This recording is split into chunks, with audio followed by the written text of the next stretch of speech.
सगळे स्टॉल आपण बघितले. प्रत्येक स्टॉलवर प्रत्येक कंपनीचे कंपन्या असू द्या किंवा एखाद्या मल्टीनॅशनल कंपनी असते खाजगी कंपन्या, प्रत्येक ठिकाणी आपल्याला काही ना काही प्रोडक्शन आलेलं दिसतं. ते नावच कृषी प्रदर्शनी, शेतीतून आलेलं प्रोडक्शनसुद्धा आपल्याला विकत घेऊन सांगितलं जातं आणि विशेषतः त्याचा प्रचार आणि प्रसार करण्यासाठी प्रदर्शन ते आपण बघतो, त्याची माहिती पत्रक घेतो, त्याची माहिती वाचतो. पण हा जगाच्या वेगळा प्रवाहाच्या उलटा पाहणारा स्टॉल इथं लागला. इथं विक्रीला काही नाही, इथं सांगायला दुसरं काही नाही, तर सांगितलं जातं उलटं सांगितलं जातं उलटं ते सांगतं की बोलणार आमची शास्त्रीय ते सांगते की जमिनीतले मागच्या पिकाची नष्ट करायचं वापरण्यात जमीन स्वच्छ करा. आमचं तंत्रज्ञान सांगतं हे काहीच तुम्ही यातून बाहेर टाकू नका. दुसरी गोष्ट ते सांगतं की पक्षी मारून टाकण्यासाठी तुम्ही काय करा की लागत केलं म्हणजे वर्षीचे अंश जमिनीतल्या वर येऊन सूर्यप्रकाशानं ती घातक बुरशी जी ती मारल्या जाईल आणि आपली जमिनीचं शुद्धीकरण होईल. हे तंत्रज्ञान सांगतं जमिनीची हलवाहलव जर नाही केली तर पोटावर मोजण्या इतकेच नुकसान करणाऱ्या बुरशी असतात, घातक बुरशी असतात. पण अशा असंख्य बुरशी जमिनीमध्ये देवानं निर्माण केलेले आहेत की ज्या घातक बुरशीच्या विरुद्ध लढणाऱ्या त्याच्या जगणाऱ्या बुरशी त्याचं नाव सांगायला आपल्याला बसायचं आहे. काय बदलमध्ये काय असं असणार नाव दुसरे असू द्या किंवा मेट्रोलॉजी असू द्या, हे सगळं जमिनीतच असतं. आणि हे ठिकाणी जेव्हा कुठेतरी विकत घेऊन जमिनीत टाकतो आणि ते जेव्हा मी खताचं कल्चर टाकल्याच्या नंतर ते वाढण्यासाठी त्याचा विशेष प्रसार जमिनीत होण्यासाठी जमिनीत उपयुक्त वळवा आणि त्या जीवाणूला खाण्यासाठी काय पाहिजे, त्या जमिनीमध्ये सेंद्रिय कर्ज पाहिजे, बायोमास त्या जमिनीमध्ये पाहिजे आणि आपल्या शेतातला काळी कचरा आणि मागच्या पिकाचे अवशेष तिथे पाहिजे. त्याच वेळेस ती जीवाणू तिथे येऊन आपली जमीन आपली जमीन अन्नद्रव्याने युक्त करते. मी फक्त एक उद्योगमध्ये यावर्षी गेल्या वर्षाचे जे उर्जा हॉस्पिटल नांगरून काढून त्याच्यामध्ये लावली त्याच्या पाठीमागं विपुल पूर्ण चेतननाशक फवारणी केली. त्याच्यासोबत मला कृषी मिक्स केलं नंतर मला तणनाशक त्याच्यानंतर काही प्रमाणामध्ये बेडवर कपाशी जंगलाचे आलं होतं ते 1600 रुपयाला अर्धा एकरची फवारणी करूच फक्त थोडा आधी चिंपून घेऊन खाली नाही टाकलं ते बाजूला टाकलं आणि परत माझी औषधची फवारणी केली. जसं जसं आपण तणनाशकानं मारल्यानं तण ज्यावेळेस मारायला सुरुवात होती त्यावेळेस आपलं जे पीक आहे हे पिकाची प्रत सुधारायला सुरुवात होतं. माझा स्वतःचा अनुभव केने इचकेसारखं जाऊ सुद्धा आम्ही बाहेर टाकलं नाही ह्या वर्षी, हे मला अजून करून सांगायचं. आम्ही हे तंत्र प्रत्येकाला स्वीकारलं पाहिजे, आपण केलं पाहिजे. होतं ते घ्या सांगायचं काम आम्ही तिथे करतोय.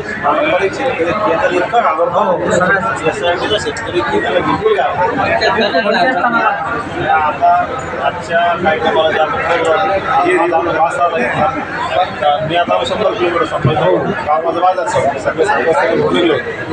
तिथं आल्यानंतर जेवढे मी शेतकरी पाहिले पारंपरिकचे सर्वांच्या चेहऱ्यावर निराशा ताणताना दिसला. पण ज्या शेतकऱ्यांनी यासाठी समजून घेतली, म्हणजे आज 1 वर्ष 6 महिने 2 वर्ष 2 पिकं 4 पिकं त्यांनी घेतली, त्यांचा मात्र आनंद बघण्यासारखा आहे चेहऱ्यावरचा. त्याच्यामध्ये जे समाधान मला मिळालं ते मला नाही वाटत कुठं पैसे देऊन मिळालं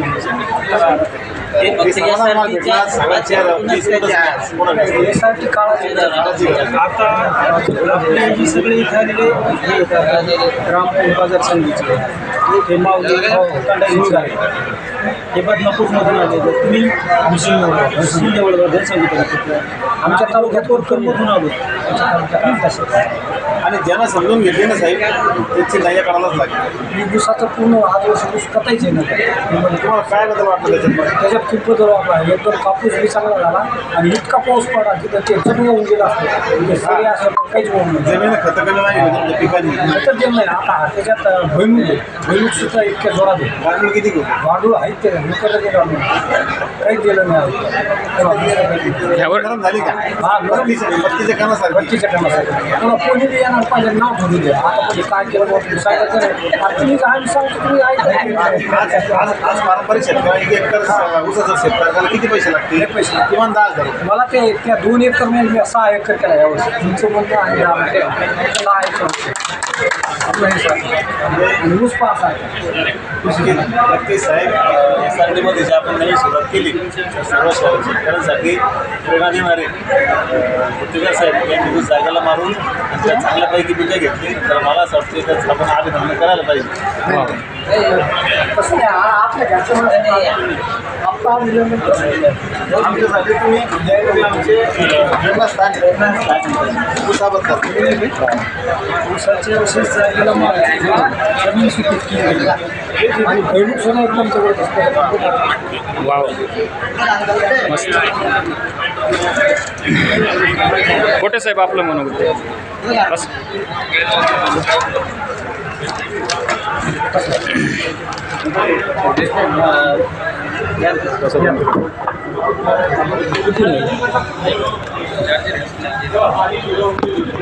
मी डॉक्टर गणेश पाटील होते राहणार वालसावडा तालुका भोकरदन.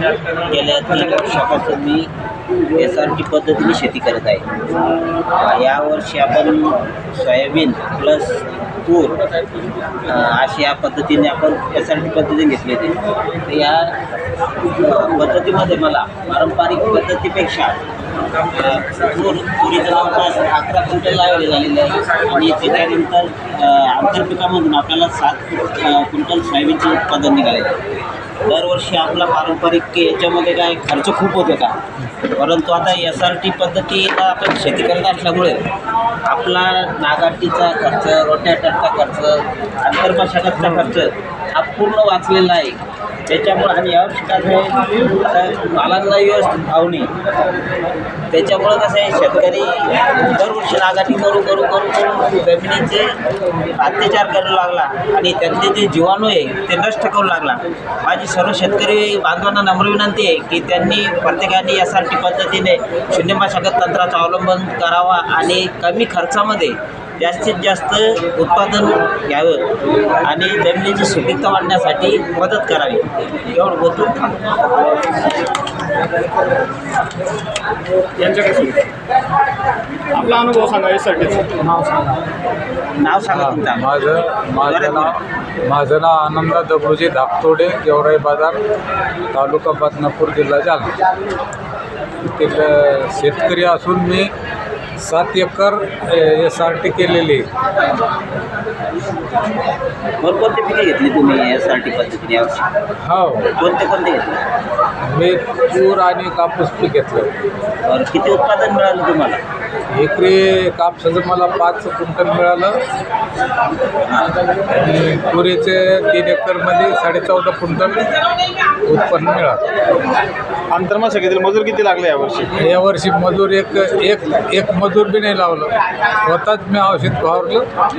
2 वेळेस औषध फवारणी केली, बस बाकी कोणतंच फवारणी नाही केली. काय नाही काय काम वेळेस झालं. पारंपरिक पहिली जी पारंपरिक पद्धतीनं शेती करत होता तुम्ही ती शेती आणि SRT शेती यामध्ये चांगली शेती तुम्हाला कशी कोणती वाटली? मला फायद्याची वाटली का? SRT मध्ये चांगली पद्धत वाटली. म्हणजे खर्चाचं काम नाही.